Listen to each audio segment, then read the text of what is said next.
نہج البلاغہ خطبہ نمبر 5۔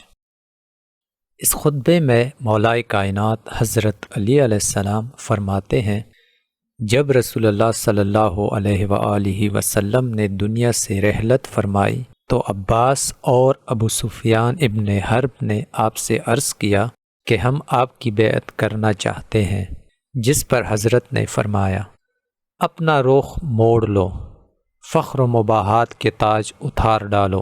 صحیح طریقہ عمل اختیار کرنے میں کامیاب وہ ہے جو اٹھے تو پر و بال کے ساتھ اٹھے، اور نہیں تو اقتدار کی کرسی دوسروں کے لیے چھوڑ بیٹھے، اور اس طرح خلق خدا کو بدامنی سے راحت میں رکھے۔ اس وقت طلب خلافت کے لیے کڑا ہونا یہ ایک گندلا پانی اور ایسا لقمہ ہے جو کھانے والے کے گلوگیر ہو کر رہے گا۔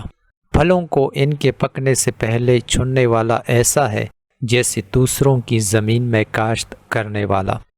اگر بولتا ہوں تو لوگ کہتے ہیں کہ یہ دنیاوی سلطنت پر مٹے ہوئے ہیں، اور چپ رہتا ہوں تو کہتے ہیں کہ موت سے ڈر گئے۔ افسوس اب یہ بات جب کہ میں ہر طرح کے نشیب و فراز دے کے بیٹھا ہوں۔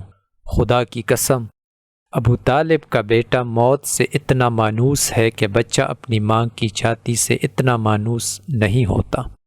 البتہ ایک علم پوشیدہ میرے سینے کی تہوں میں لپٹا ہوا ہے کہ اسے ظاہر کر دوں تو تم اس طرح پیچ و تاب کھانے لگو جس طرح گہرے کنووں میں رسیاں لرزتی اور ترتراتی ہیں۔